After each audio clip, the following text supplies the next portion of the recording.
welcome back to my channel, Stella Rose Bella, where I talk about the latest Asian drama, music, and shows. Today, I want to talk about my first impression of 白日提灯, Love Beyond the Grave. So let's get into it.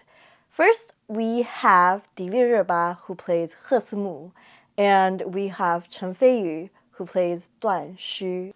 So in the first episode, we have a lot of information about 贺思慕, like who she is, how she became the leader, the person in charge of Guishu, and we also know that she has no senses, and also this sword called 破万剑 is very important to her and could help her in some way. So these are all these information that we get from the sort of like the narrator of the drama. And it was really cool, the setup. I feel like we already know what relationship she has with this 破万剑. And who has this 破万剑? 段虚. So she first sees him, like when she first met him, she saw the sword and she's like, I need to know this person like really quickly, like very fast. So I really love like how this all like clicked and it happened really fast, and I was like loving the pace of this. Sumu and Duanshu, when they're on the city wall, and Duanshu is like, oh, can you help me look at the weather, you know, and like Sumu was like, I need to go to this like higher place so I can see the whole like area.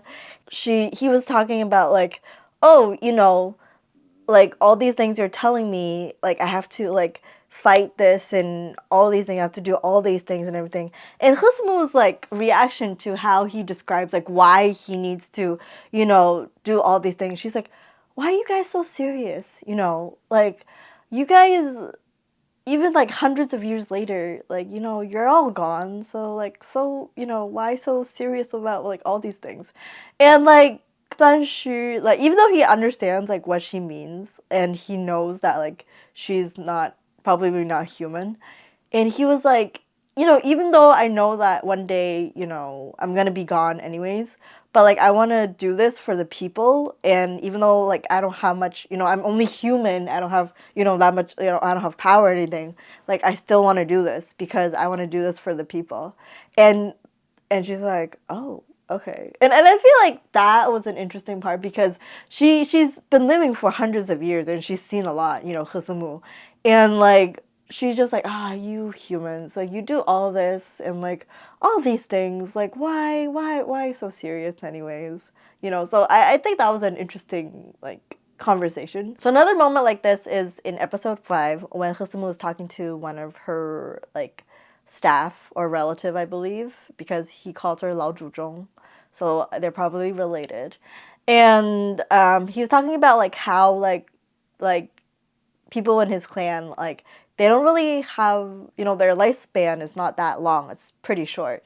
And he was saying like how he feels very lucky that like when he sleeps, he could wake up the next day and he's still alive. And also, like, if he makes it, like, 1 year, like, and then it's his birthday again, he's like, oh, like, you know, I'm still alive, and then, like, and it's my birthday, so I made it, like, another year.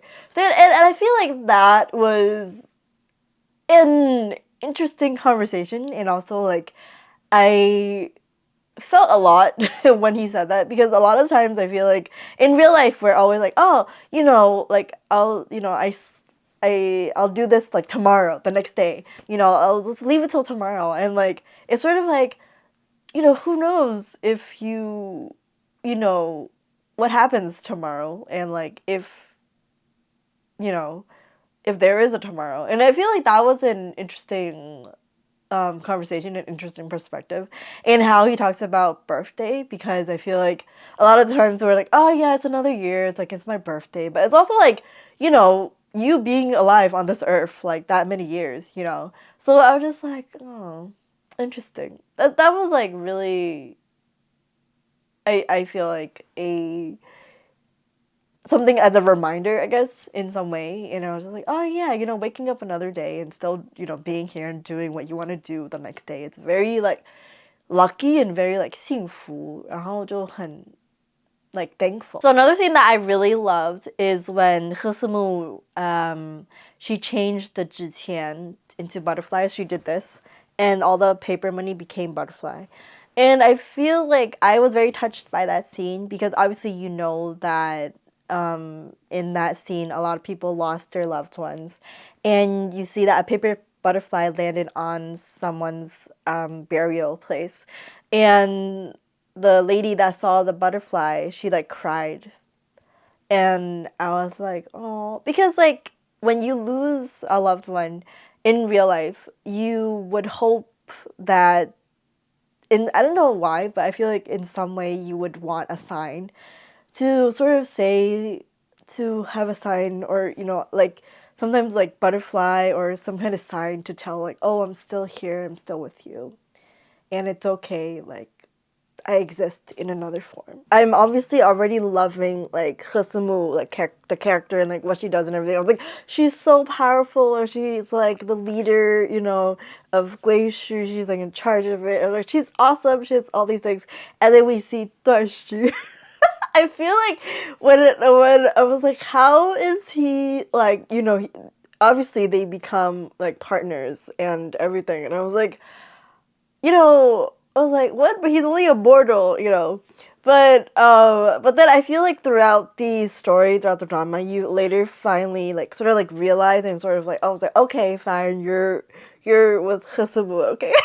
Because like in the beginning, I feel like also throughout the drama, one thing that I feel like is really sort of like you see a little bit of Duan Xu. Like for example, like when he first met Hsumu, he knew that Hsumu is not like a normal person, because first off she's wearing this red clothing, and like she is very different, and she's like very strange in some way, and he's like, who is this person that suddenly comes up to me and touches me and all these things.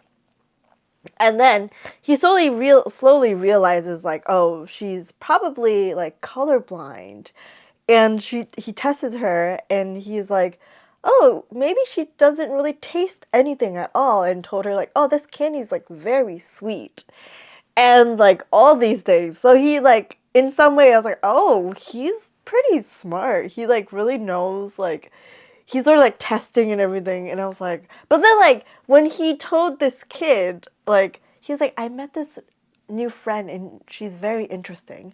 It seems like she can't feel anything. She like no sense of like touch, taste, and like she's colorblind, and this kid's like, oh, she's scary, like this is your new friend, and like he's like, I think she's interesting, and I was like, oh, this is interesting. I was like, okay, I see. But I think for his character, like Duan Xu, like in the 8th episode, I feel like that was when I was like, oh wow, okay, Duan Xu, like okay. Because in the 8th episode, you see that he planned this all out. He was like, okay, you can, you see this guy sort of like bring him into the enemy's territory. And like, in the previous episode, you see him, like Duan Xu and Hsumu, they're smiling at each other. And he's like, you watch. And she's like, okay, I'm going to watch this show that you're going to put on. And he was there. And Hsumu was like, I can save you if you want me to. And he's like, I don't need your help. I can do this all by myself. You just relax, stay, and like see how this whole thing plays out.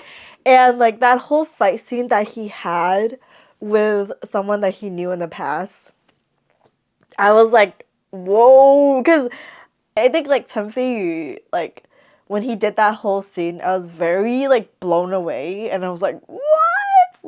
I was just like, how he did that scene.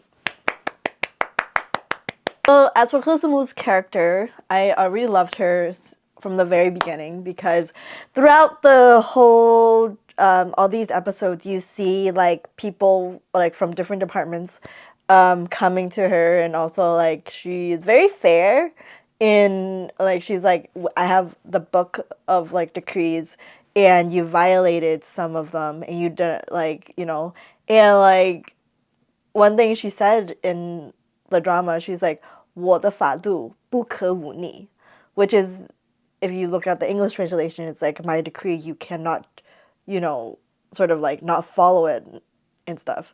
And I was just like, when Hsumu when she puts on her hat of being the one in charge of Gui Xu, like you hear obviously as Dilraba plays this character, her voice, everything changes. It's get like very firm and like a little lower, like lowered her voice and very firm with like how she says her line.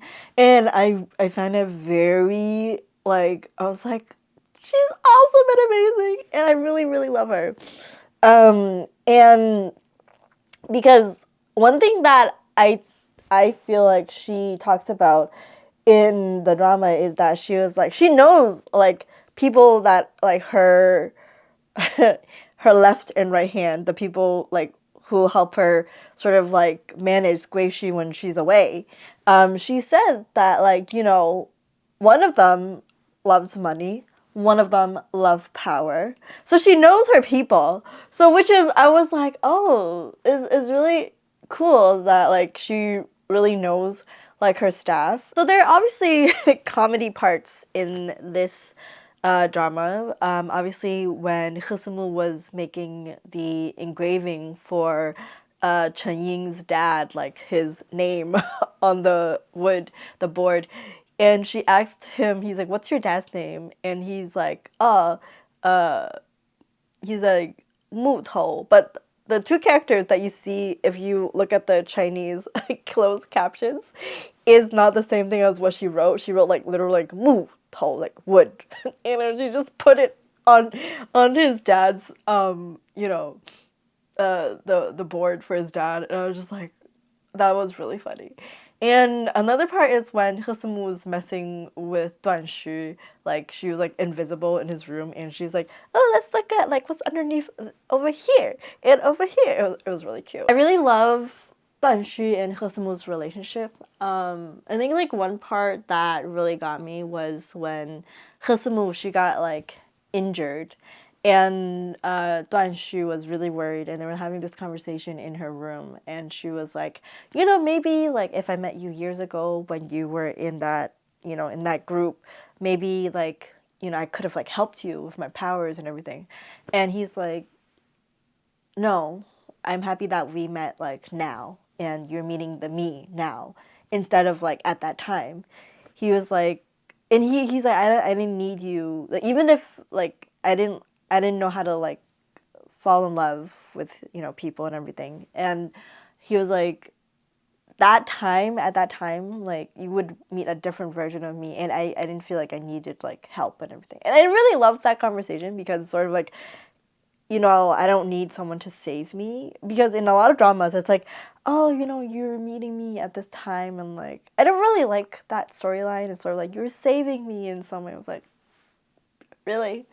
So I really like that conversation that they had, and it's very, very, I like love it a lot. But anyways, this is what I think of the drama so far. I feel like the story as it goes on, it's full of surprises and it's very exciting and very cool, and I really, really love it a lot.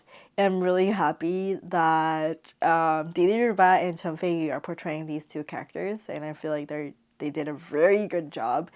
Yeah, so anyways, if you like videos like this, please subscribe to my channel, and please go check out this drama, please, please, please. Okay, and I will see you in the next one. Bye bye.